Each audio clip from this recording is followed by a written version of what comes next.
അടുത്ത് അന്ധയായ lottery വിൽപ്പനക്കാരി റോസമ്മയെ പറ്റിക്കാനെത്തിയ lottery കള്ളന്മാരെ pen ക്യാമറയിൽ കുടുക്കിയ റോസമ്മയുടെ പോരാട്ടമാണ് ഇപ്പോൾ സമൂഹ മാധ്യമങ്ങളിലടക്കം വൈറലാകുന്നത്. നമുക്കറിയാം, കണ്ണു കാണാത്ത ഒരാളുടെ ജീവിതം എന്ന് പറയുന്നത് അത് വളരെ ഒരു ഭയാനകമായ ഒന്ന് തന്നെയാണ്.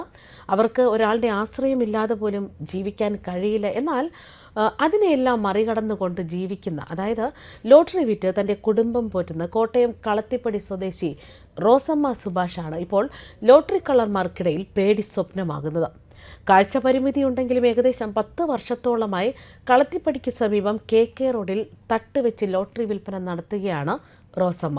എന്നാൽ അടുത്ത കാലത്തായി വിറ്റുപോയ ലോട്ടറി ടിക്കറ്റിൻ്റെ എണ്ണവും കിട്ടുന്ന പണവുമൊക്കെ പലപ്പോഴും ഒത്തുകിട്ടാതെ വന്നതോടെയാണ് താൻ പറ്റിക്കപ്പെടുകയാണെന്ന് റോസമ്മയും മനസ്സിലാക്കിയത്. ഇതോടെ പെൻ ക്യാമറ സംഘടിപ്പിച്ച് ലോട്ടറി കള്ളന്മാരെ പിടികൂടുക തന്നെയാണ് റോസമ്മ എന്ന 46-കാരി ചെയ്തത്. ചിലർ കൂടുതൽ ലോട്ടറി എടുത്ത് എണ്ണം തെറ്റിച്ചു പറഞ്ഞ് പറ്റിക്കും, ചിലരാകട്ടെ ടിക്കറ്റിൻ്റെ യഥാർത്ഥ വില നൽകുകയുമില്ല. ഈ വേദനകളൊക്കെ തൻ്റെ മനസ്സിൽ നിൽക്കുമ്പോഴാണ് താൻ TV സീരിയൽ കാണുമ്പോൾ അതിലൊരു പെൻ ക്യാമറയെക്കുറിച്ച് പറയുന്നത് റോസമ്മ കേൾക്കുന്നത്. കാഴ്ച പരിമിതി ഉണ്ടെങ്കിലും സംഭാഷണങ്ങൾ കേട്ടൊക്കെയാണ് റോസമ്മ സീരിയലും ആസ്വദിക്കുന്നത്. ഇത്തരത്തിൽ ലോട്ടറി കള്ളന്മാരെ പിടിക്കാൻ ക്യാമറ തന്ത്രം പയറ്റാൻ തന്നെ ഒടുവിൽ റോസമ്മയും തീരുമാനിച്ചു. ഒരു സുഹൃത്തിൻ്റെ സഹായത്തോടെ ഓൺലൈനിൽ പെൻ ക്യാമറയും വാങ്ങി അതിൻ്റെ പ്രവർത്തനമൊക്കെ പഠിച്ചു. 1 മാസമായി ഇതും വസ്ത്രത്തിൽ ധരിച്ച് ലോട്ടറി വിൽപ്പനയും തുടങ്ങി. ഓരോ ദിവസവും മറ്റാരുടെയെങ്കിലും സഹായത്തോടെ ദൃശ്യങ്ങൾ പരിശോധിക്കും. അപ്പോഴാണ് 3 പേർ പല ദിവസങ്ങളിലായി തന്നെ പറ്റിക്കുകയാണെന്ന് ഈ ദൃശ്യങ്ങളിലൂടെ മറ്റൊരാൾ പറഞ്ഞ് റോസമ്മ മനസ്സിലാക്കിയത്. പിന്നീട് ഇതിൽ 2 പേർ ടിക്കറ്റ് വാങ്ങാൻ വന്നപ്പോൾ റോസമ്മ തന്നെ ഇവരോട് ഈ കാര്യം പറഞ്ഞു. ആദ്യമൊക്കെ ഇതൊക്കെ എതിർത്തെങ്കിലും തൻ്റെ പക്കൽ തെളിവുണ്ടെന്ന് പറഞ്ഞതോടെ ഈ പ്രതികൾ കീഴടങ്ങുകയായിരുന്നു. പോലീസിനോട് പറയരുതെന്നും ക്ഷമ ചോദിക്കുന്നതായും അറിയിച്ചു. തെറ്റുപറ്റിപ്പോയെന്ന് ഇവർ സമ്മതിച്ചതോടെ തൽക്കാലം കേസിനൊന്നും പോകണ്ട എന്ന് തന്നെയാണ് റോസമ്മ തീരുമാനിച്ചത്. അതേസമയം അന്ധരായ ലോട്ടറി വിൽപ്പനക്കാരെ പറ്റിച്ച് ജീവിക്കുന്ന നിരവധി പേർ ഇപ്പോഴും നമ്മുടെ സമൂഹത്തിലുണ്ട് എന്നത് തന്നെയാണ് ചില സംഭവങ്ങൾ കാണുമ്പോൾ നമുക്ക് വ്യക്തമാകുന്നത്. ഇക്കഴിഞ്ഞ കുറച്ച് മാസങ്ങൾക്ക് മുൻപ് തിരുവനന്തപുരം തമ്പാനൂർ ബസ് സ്റ്റാൻഡിലെ ലോട്ടറി വിൽപ്പനക്കാരൻ്റെ കയ്യിൽ നിന്നും ടിക്കറ്റുകൾ മോഷണം പോയത് വൻ വാർത്തയായിരുന്നു. ഇതിന് പിന്നാലെ തിരുവനന്തപുരം റെയിൽവേ സ്റ്റേഷനിൽ വെച്ച് തന്നെ ഇയാളെ പിടികൂടിയ ഒരു വാർത്തയും പുറത്തു വന്നു. അന്ന് എറണാകുളം ചമ്പക്കര സ്വദേശി സുനിൽകുമാറാണ് പിടിയിലായത്. കൊച്ചിയിലും തൃശ്ശൂരിലും ട്രെയിനിൽ മോഷണം നടത്തിയതിന് ഇയാൾക്കെതിരെ കേസുണ്ട്. തിരുവനന്തപുരം തമ്പാനൂർ ബസ് സ്റ്റാൻഡിലെ അന്ധനായ ലോട്ടറി വിൽപ്പനക്കാരന്റെ കയ്യിൽ നിന്നാണ് 23 ടിക്കറ്റുകൾ സുനിൽകുമാർ മോഷ്ടിക്കുന്നത്. വിൽപ്പനക്കാരന്റെ കയ്യിലിരിക്കുന്ന ടിക്കറ്റ് കെട്ടുകളിൽ നിന്നും ഒരു കെട്ട് ഇയാൾ വലിച്ചെടുത്തു. എന്നിട്ട് സമീപത്ത് നിന്ന് ലോട്ടറി ടിക്കറ്റുകൾ പരിശോധിക്കുന്നതടക്കം ദൃശ്യങ്ങളിലുണ്ട്. അല്പസമയത്തിന് പിന്നാലെ ഇയാൾ ടിക്കറ്റുമായി മുങ്ങുകയും ചെയ്തു.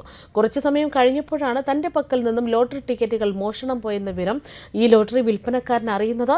സംഭവത്തിന്റെ വീഡിയോ അടക്കം പോലീസ് പിന്നീട് പുറത്തുവിട്ടു. മറ്റൊരു ലോട്ടറി മോഷണം നടന്നത് കാലടിയിലാണ്. കാലടി SS കാരുണ്യ ലോട്ടറി ഏജൻസിയിൽ നിന്ന് ലോട്ടറി കളവ് പോവുകയായിരുന്നു.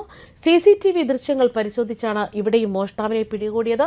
സ്ഥിരമായി ടിക്കറ്റ് എടുക്കാൻ വന്നിരുന്ന ആൾ തന്നെയാണ് മോഷ്ടിച്ചതെന്നാണ് പിന്നീട് വ്യക്തമായത്. ഉത്തർപ്രദേശ് സ്വദേശിയാണ് മോഷണം നടത്തിയത്. കുറച്ച് ലോട്ടറി വാങ്ങുകയും പോകാൻ നേരത്ത് കുറച്ചെണ്ണം അന്ധനായ ഉടമ അറിയാതെ എടുക്കുകയുമായിരുന്നു. ടിക്കറ്റും രൂപയും തമ്മിൽ ഒത്തുനോക്കുമ്പോൾ 500 രൂപയുടെ വരെ നഷ്ടം കണ്ടെത്തിയതിനെ തുടർന്നാണ് ഇദ്ദേഹം CCTV ദൃശ്യങ്ങൾ പരിശോധിച്ചത്. തുടർന്നാണ് പ്രതിയെ തിരിച്ചറിഞ്ഞത്.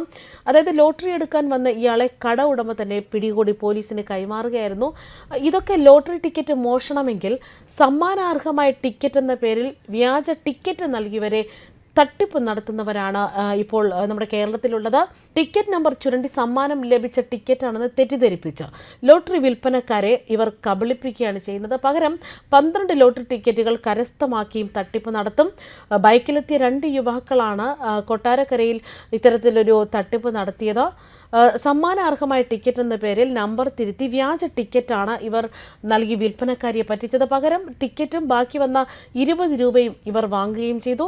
ടിക്കറ്റ് നമ്പറിലെ 8 ചുരണ്ടി 3 ആക്കി മാറ്റിയാണ് തട്ടിപ്പ് നടത്തിയത്. ഇതിനു മുൻപ് സദാനന്ദപുരത്ത് അന്ധനായ ലോട്ടറി വ്യാപാരി ഗോപിനാഥൻ ആചാര്യയെ പറ്റിച്ച് 5000 രൂപ ചിലർ തട്ടിയെടുത്തിരുന്നു. 5000 രൂപ സമ്മാനാർഹമായ ടിക്കറ്റ് എന്ന പേരിൽ ബൈക്കിലെത്തിയവർ നൽകിയ നമ്പർ തിരുത്തിയാണ് ടിക്കറ്റ് എടുത്തത്. ഗോപിനാഥൻ ആചാര്യയും ഇത്തരം തട്ടിപ്പ് ഇരയായ വിവരങ്ങളാണ് പിന്നീട് പുറത്തുവന്നത്.